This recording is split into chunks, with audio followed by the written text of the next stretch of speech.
Under Section 8, Article X of the Philippine Constitution, most local elected officials serve at 3 years, while barangay officials' terms are explicitly left to be determined by law.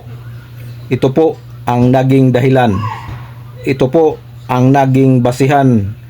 Ito po ang naging batayan ng mga mambabatas kung bakit lagi nilang pinupospon ang barangay at sangguniang kabataan election.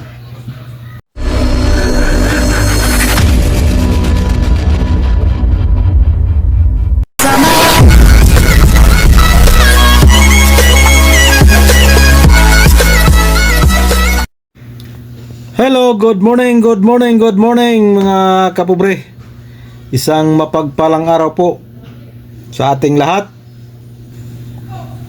Araw ng Biyernes at Pitsa 21 na sa buwan ng Agosto mga kapobre.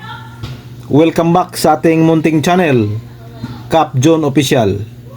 Panibagong araw, panibagong biyaya, panibagong pag-asa, panibagong lakas, and of course panibagong vlog mga kapobre. For today's vlog, update na naman sa barangay at sangguniang kabataan election. So ang ating topic for today is ito pong basihan ng mga congressman, ang kanilang nagiging batayan kung bakit sa tuwing may eleksyon sa barangay at sangguniang kabataan ay kasabay nito ang postponement ng naturang halalan mga kapobre. So ito po ang nagiging dahilan.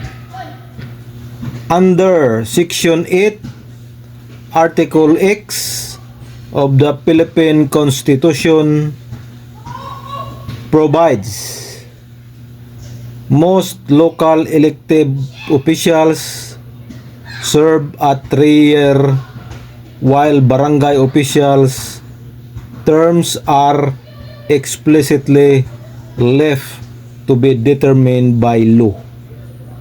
So malinaw dito sa Section 8 Article X sa ating konstitusyon po, ang mga local elected officials gaya ng mayor, congressman, gobernador, vice mayor, mga SB members, sila po ay may fix na termino na 3 years. While barangay officials, samantalang ang mga barangay officials are explicitly left to be determined by law. So ibig sabihin, hindi fix ang termino ng mga barangay officials. Pwede itong palawigin, pwedeng pahabain as determined by law.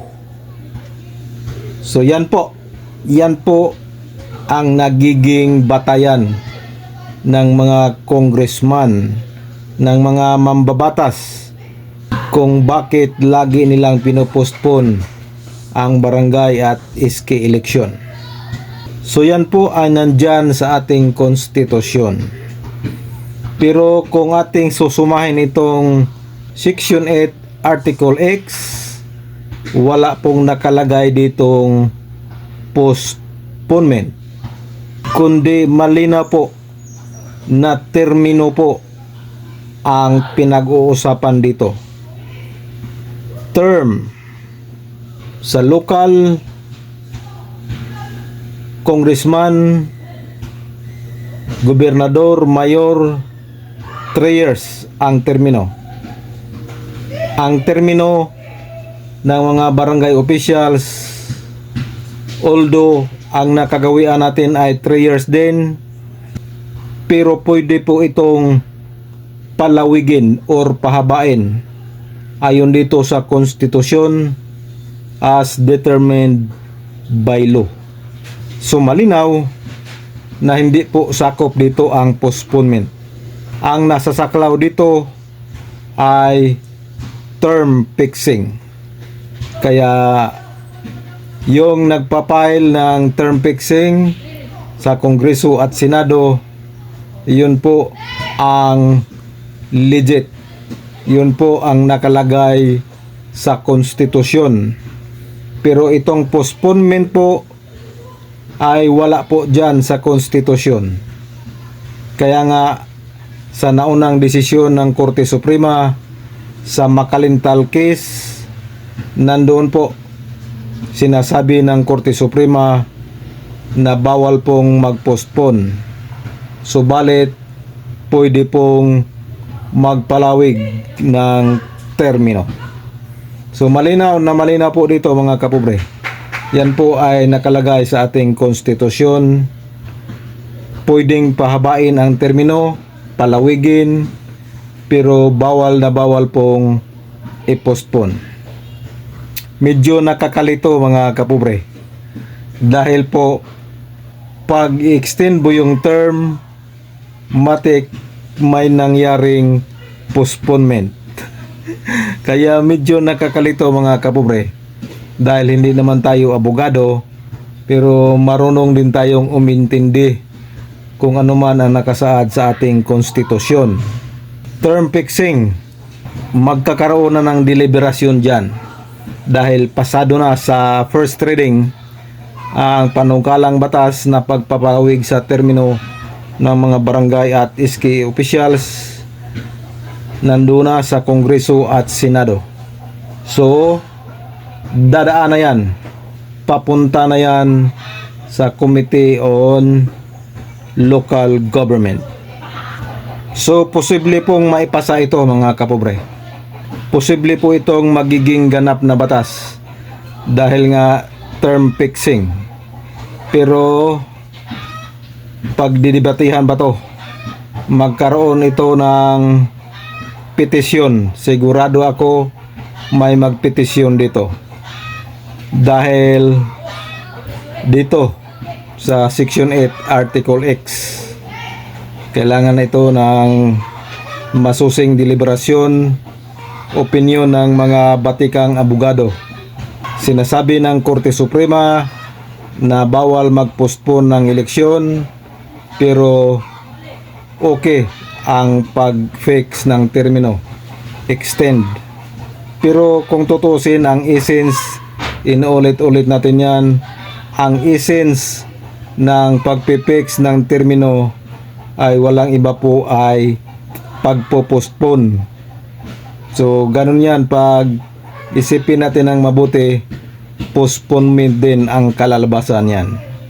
Tulad ngayon, November 2, 2026 dapat ang halalan, pero gagawin daw 5 years, kaya walang eleksyon sa 2028 na. Sa makatuwid, may postponement pong nangyayari mga kapobre. So dito ngayon, ito ang pagdidebatihan at ito ang pupuntuhin ng mga batikang abogado tulad ni na Attorney Romy Makalintal. So yan po mga kapobre, yan po ang ating quick update.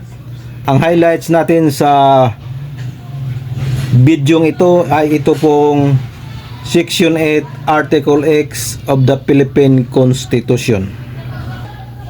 Kung gusto nyong ma-elaborate ng maayos, pwede nyong i-search yan sa ating Philippine Constitution.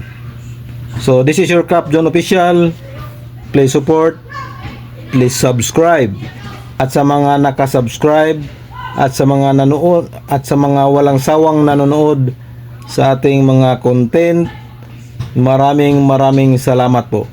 Isang karangalan po na kahit 3,000 lang ang ating subscribers, ang ating mga views ay umabot na po ng 5,000, 4,000. Lalo na sa ating mga live, umabot po siya ng mga 30,000, 15,000, 20,000. Lalo na yung sa impeachment case, ni BP Sara. Dumami po ang mga views doon. So sa inyong lahat, mula sa aking puso, maraming salamat po. Salamat sa suporta. God bless us all.